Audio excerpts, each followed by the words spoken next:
The jackhammers tore through my morning peace like a buzzsaw through velvet.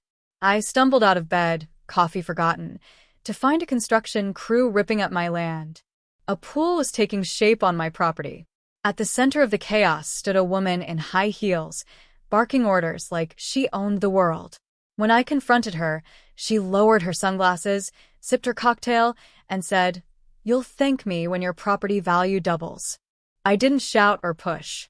I turned, walked inside, and opened my old wildlife permit drawer.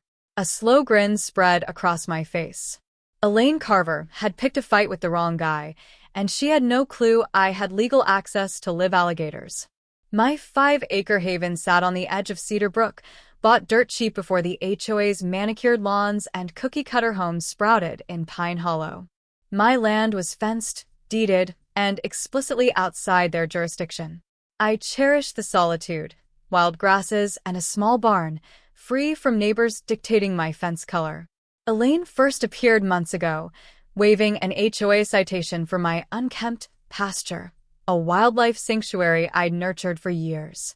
I explained I wasn't in the HOA. She scoffed, "You're close enough to ruin our aesthetic." Weeks later, she returned with a tape measure, pacing my fence like a hawk. I reiterated my property rights. She muttered about community growth and vanished. Then came that Tuesday. Machinery roared closer than it should. My back fence was half demolished, a trench carved for a pool's foundation. The foreman, sweating and sheepish, said, "HOA pool, sir." Elaine's orders. She said this land's for community use. I stared. "This is my property." He showed me fake permits with my land's coordinates. Elaine strutted up, blonde hair flawless, clutching a tablet. "Surprise! It's a luxury pool for HOA events. You're welcome." My jaw clenched. "You're trespassing." She laughed, airy and dismissive. "The HOA can expand onto undeveloped adjacent lots. This is for everyone's benefit. Property values will soar. You might even swim if you play nice." My crops, barn, and no trespassing sign glared back. "This is developed." She shrugged. "Make a scene, and I'll escalate to the city. Be grateful." Rage simmered, but I stayed silent, retreating inside. Her chuckle followed me. In my office, I pulled my retired wildlife officer badge and a folder labeled reptile permits. Before retiring, I'd worked with Georgia's Fish and Wildlife, specializing in nuisance alligators. I had contacts, permits, and expertise in aquatic habitats.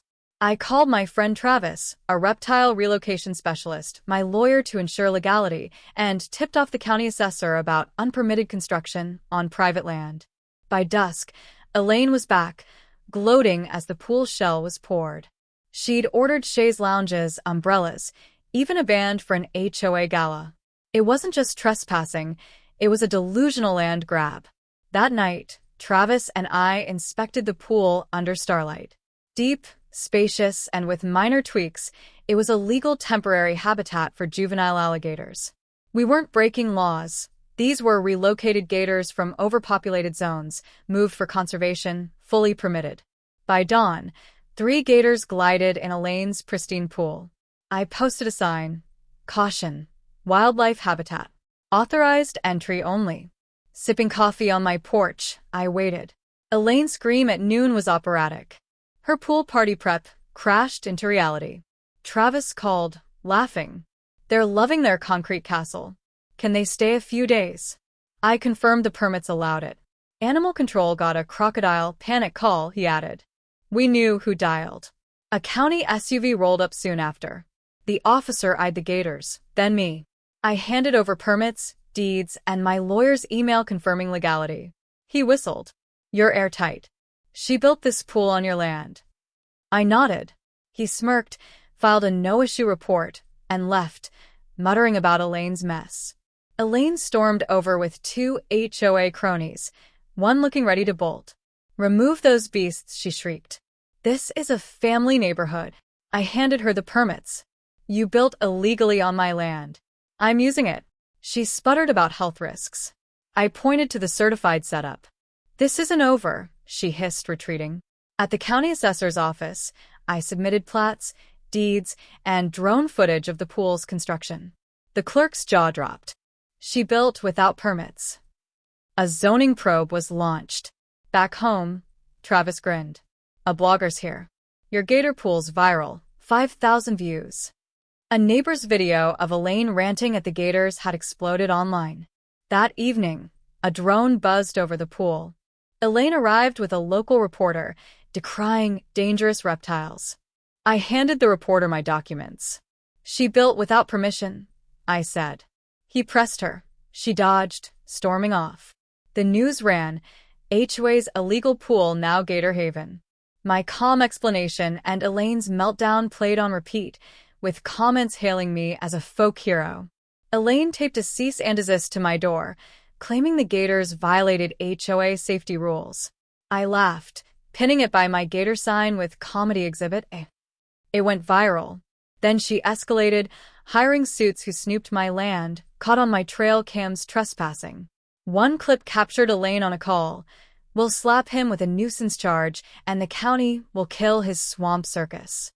My lawyer grinned at the evidence. A zoning inspector arrived, reviewed my permits, and ruled the pool's construction illegal, not my Gators. She's losing bad, he said.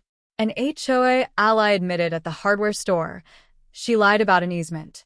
We didn't know. A health inspector, tipped by Elaine, cleared my setup after checking the Gators' biosafe habitat. The HOA's community meeting was Elaine's last stand. She barred no one, so I attended, folder bulging. Her speech about reptilian sabotage faltered when I stood, detailing the illegal pool, forged permits, and county rulings. Murmurs grew. A board member questioned HOA funds. Elaine screamed, "He's lying." But the room turned. The meeting ended with calls for audits and elections. Elaine fled, her videographer scrambling. The Gator pool became a local spectacle. Kids gawked, adults snapped photos. I added a cheeky sign. Elaine's pool, now a wildlife refuge. Gators only. Travis loved it. Elaine vanished briefly, plotting. She filed a restraining order, claiming reptilian terrorism. In court, her theatrics, citing sleeplessness and a lizard in her birdbath, crumbled against my evidence. Permits footage, Elaine directing workers on my land. The judge, unimpressed, denied her motion, warning of her civil liability. News headlined, Judge slams HOA's illegal pool stunt.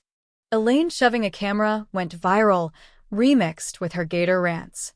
The HOA ousted her by 92%. Her emails ranting about my Gator mafia were ignored. Her final act was sneaking onto my land with bolt cutters caught on my cams. I spotlighted her mid-break-in. Trespassing again. She bolted. The clip, sent to my lawyer, sealed her fate. The HOA banned Elaine from leadership. Her house hit the market, unsold. Neighbors apologized. One left a pie, another confessed. She fooled us. Schools requested Gator visits for conservation lessons. I allowed safe distance tours. The civil suit ruled against Elaine and the HOA, covering my costs and damages. Elaine paid personally for misusing funds. I posted a final online update. Gators basking, court judgment in hand. Sometimes you don't fight fire with fire, just add water and reptiles. It exploded, with thousands cheering, some joking about TED Talks. I didn't care for fame. My land, peace, and Gators were enough. One evening, porch coffee in hand, I heard laughter from a neighbor's barbecue. Life without Elaine's shadow. The HOA operated transparently, with no more petty citations. The Gator pond stayed, a habitat and symbol. Arrogance sinks, but truth, with a few reptiles, always surfaces. Pine Hollow was free, and my Gators and I had made it so.